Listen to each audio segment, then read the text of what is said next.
MIG Welding for Beginners, this is part 2. Uprating the power in the workshop, having a look inside this good quality MIG welder and a quick test at the end of the video. To say the least, getting this MIG welder into the workshop was quite difficult as my back is very painful at the moment. But thanks to Andy the electrician and my son-in-law Rob, all I had to carry was the welding mask. And speaking of Andy, here he is messing up my workshop. He's currently wiring the fancy plug onto the end of the welder's lead. Before you rush out and buy a welder, remember that the small ones will plug into a 13 amp socket, but ones like this need a special socket and a 32 amp feed, which is now very neatly fitted by Andy underneath the bench. The word MIG in MIG welder stands for metal inert gas. This small tank of gas is carbon dioxide and argon mix, but the more I look at it, the more I realise for this welder this is too small. It's clearly designed to take a much bigger gas tank. So I went online to try and find a place to get some welding gas. I started with a very well-known gas supplier, and everything was going quite well until I read the small print and started to sign up to the contract. Although this was never mentioned by the salesman on the phone, the contract included a £12.80 per month rental of the tank. So I don't think that's going to happen, it's too expensive. This welder is going to get infrequent use. It's going to sit in the workshop, and whenever I want to do any welding, I will use it. I rang round again on the phone and I got in touch with a firm in York, which is fairly close to where I live, and they did a different deal. This firm charged an initial deposit for the tank, and then when it's empty, you just take the tank back to them for a refill and you only pay for the gas. Initially, for the welding gas and the welding wire, I looked on Machine Mart's website. I put a few parts in the basket, but when I went to the checkout, I found that they didn't accept PayPal, and I have a policy of not using my debit card online. Normally, I would just get in my car and drive to the nearest Machine Mart store, but under the current COVID-19 restrictions, this is not possible. So in the end, I had to buy the welding wire from Amazon. When I got the gas, I also bought a regulator, and I got both of these items from a company in York called York Bottled Gas. This regulator is absolutely beautifully made. It would even look good on my sideboard. Now I have a tank of gas, a regulator and a 32 amp supply. Time to switch it on.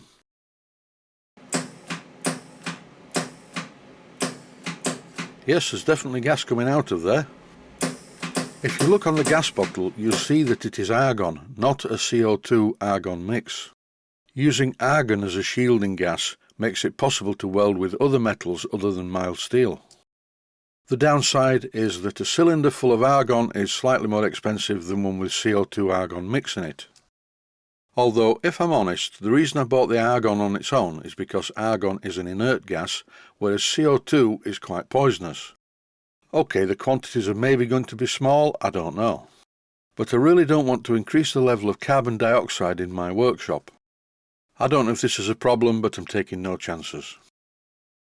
Here's the roll of wire that I bought. I've just taken it out of the box. Time to fit it into the welder. And at this point, things went a bit astray. This is inside the welder, and I'm looking at the spindle that supports the welding wire. I'm not unintelligent, and my logic tells me that all I need to do is unscrew the end of this part to fit the spool of welding wire. But initially it wouldn't move at all, it was really tight. Andy the electrician had a go and confirmed, yes, it's really tight. I had another go, but I thought I don't want to break the end off, I'd better stop doing this. At this point, Andy the electrician had a suggestion. Let's take the Allen bolt out of the end. And alas, dear viewers, this was not a good idea. If you find yourself in this position, do not remove the Allen bolt. This long Allen bolt and its associated parts are only to stop the reel from overrunning. So now I have a situation where, as we remove the Allen bolt, the captive nut fell inside the fitting, and you can't get at it without removing the fitting. But never mind, I wanted to have a look inside the welder anyway. And here it is. Health and safety notice, always unplug it from the mains and just don't do this.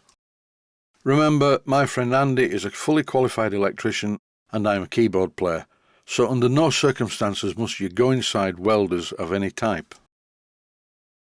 First impressions, this is a beautiful piece of equipment. It's extremely well made with very high quality components.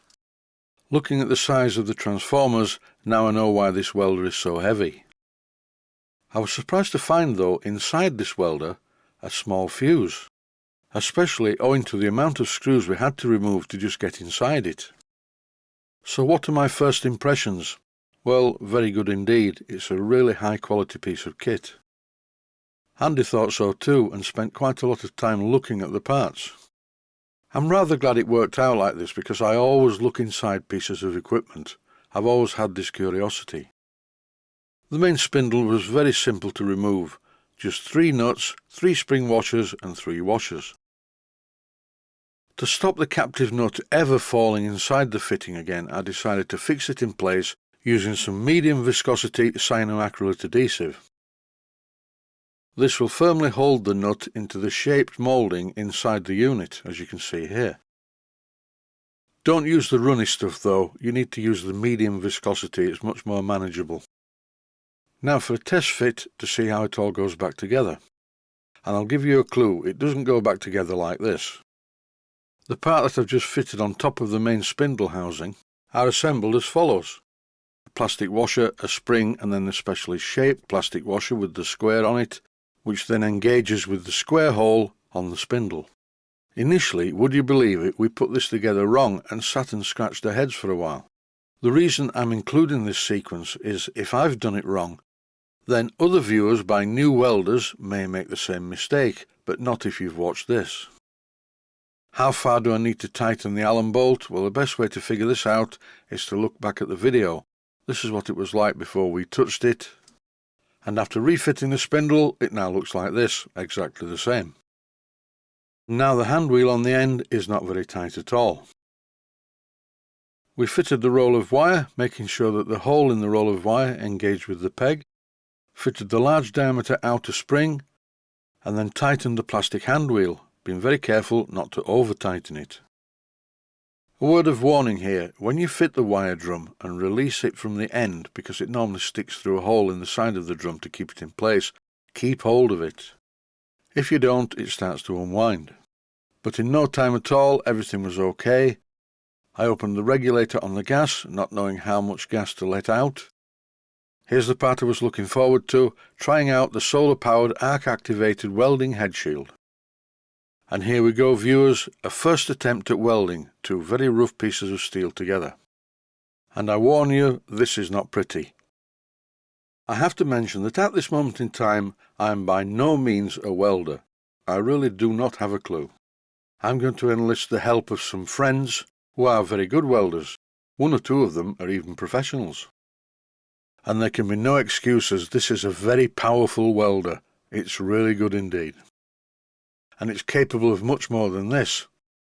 My very first attempt with the welder, I didn't know how fast the feed needed to be or how much gas I needed. It resembled pigeon droppings, but really it has a beauty all of its own.